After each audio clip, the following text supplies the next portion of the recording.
34 square miles, it's a city many would consider to be living in the year 2050. Seoul is no secret, with over 17 million tourists visiting annually, drawn by its unique culture, mouth-watering cuisine, cutting-edge technology, and deep-rooted traditions. Whether you're exploring its ancient palaces or experiencing its futuristic smart city developments, Seoul offers something for everyone. And today, we will take you through some of the best, so your trip to Seoul can be one you'll never forget. What did you say? Anything? Hey, little bit. Number 1 on the list is to ride Seoul's amazing public transportation. This is by far the most important pro tip for when you are here in Seoul, which is taking Seoul's incredible public transportation system.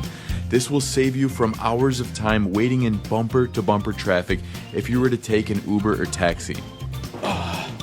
Don't want to be late for that train. Let's go, Jonathan.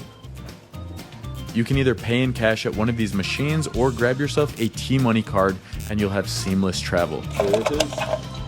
All right, we got one for you, one for Dankalini. Hello. And some cash right here. A little stack that came right back this way. Not bad, guys. 6,000 for 3 tickets, and it's a 1,500 won deposit.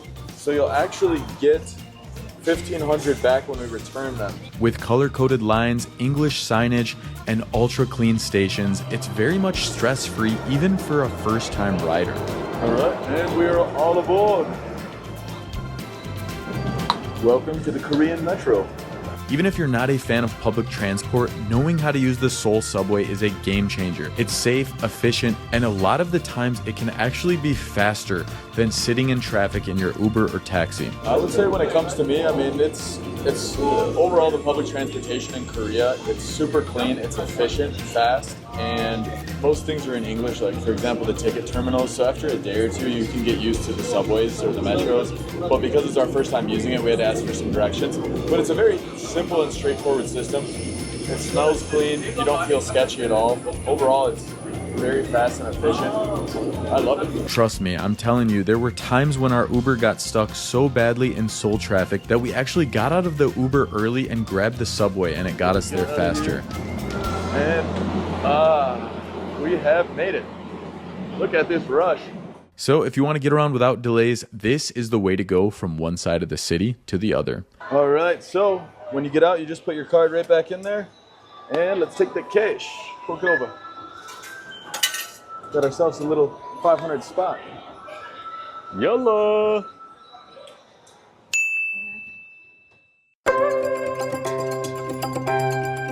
Number 2 on the list is to dress up in traditional clothing. Renting a hanbok isn't just for Instagram, it also gets you free entry to Seoul's historic palaces. So this helped me digest the price of spending roughly $50 for each of us to dress up.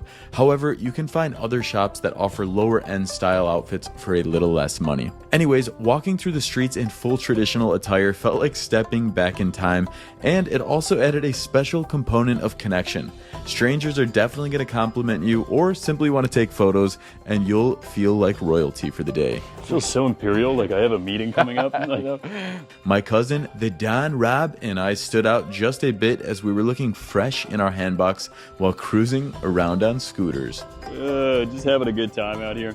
Not here for a long time, but very true, it's going to be a good time. Here for a good time, the best time. So we're taking a quick little detour, but luckily for not that long. And the reason is we have all of our stuff with us because we're changing Airbnbs.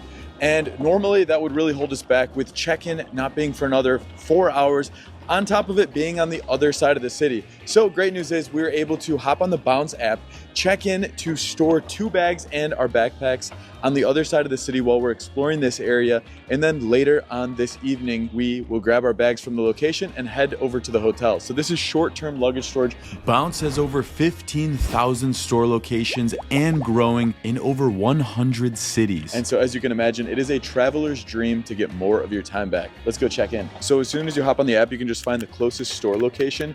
We found the one that is closest to like the Hongdae shopping center, and we're like, okay, perfect. You'd make your booking easily and quickly in the app, and then boom, they unlock your location, and we arrive. All right, so we are arriving to the bounce location. Bounce locations can literally be anything from convenience stores to local shops, hotels, anywhere that has extra space, and it has your stuff stored securely with insurance as well, so you don't have to have any worries. Your bags are in safe hands. And we are checking in to one of these spots. Hello.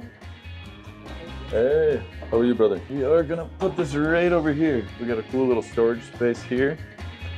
Oh, and right there we got a little fresh bounce spot. Hey guys, so just like that, we dropped our stuff. He scanned the QR code right when we arrived, and now we just drop our stuff and we're heading out to Hongdae Street. And you can actually get $5 off right now by downloading the Bounce app, set up your account, and go into your wallet and type in World Nomax just like this. And immediately you will get $5 in Bounce credits towards storing your first bag. And boom, just like that, we have bounced our bag. So we're all set. That quick and easy process, it's normally like literally a 30 or 40 second process. They scan your QR code and boom, the bag's checked in. Now the world is our oyster. Seoul, we are back and it's time to explore. Yalla! Estás a ver, estas pessoas aqui são tudo pessoas que trabalham online na profissão de gestor de tráfego. Elas trabalham a partir de casa e fazem os seus próprios horários. E em breve eu vou fazer uma imersão online. Todas estas pessoas que estás a ver aqui, elas iniciaram na profissão através desta imersão. E esta é uma imersão gratuita e que, reforço, vai acontecer online. Nela eu vou mostrar como é que tu dás os primeiros passos na profissão de gestor de tráfego, mesmo que tu não saibas nada sobre a profissão. Vou mostrar o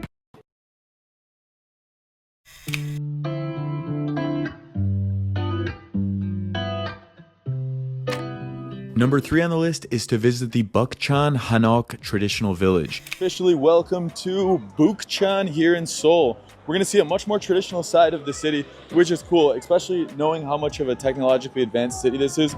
This takes you kind of into a blast in the past. This is actually where we rented our hanboks, which is exactly why they were more expensive, because of the location. Aside from that, this village is a time capsule of traditional Korean homes. Walking through the narrow alleyways, it was an experience to see the well-preserved Hanok houses. Yeah, it's pretty wild when you actually look at all this architecture right up there.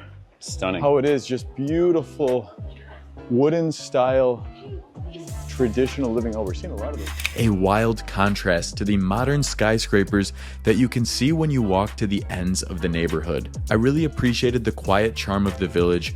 Although it does attract a lot of tourists, it was still a really special experience to enter into the locals' homes and see the traditional style arts and cultures.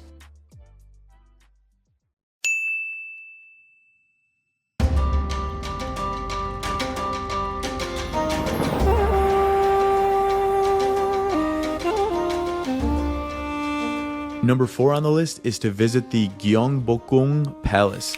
This palace is the largest of Seoul's 5 grand palaces, and it was originally built in 1395 during the Joseon dynasty. It served as the main royal residence and government seat for centuries. Walking through its massive gates and courtyards, you can feel the historical significance of this place. The grand halls and beautifully restored buildings give you a glimpse into Korea's royal past. When you take a look at this insanely beautiful temple, it takes you closer to the roots and the culture here in Seoul, South Korea. Let's go explore this place. And make sure to be dressed in your hanbok for that free entry. I think if you wear these, you get it for free. And don't make the same mistake like we did and arrive too late where you'll miss entry. Maybe we're too late. Oh, the door's closed. No. Yeah. All right. We wanted to go home. This is our palace. Please let me go home. I'm tired. But lucky for us, the British legend happened to be visiting Korea at the same time as we were, and he was able to visit the palace a few days later and got some shots to share with us of what it looks like inside. And wow, it is impressive.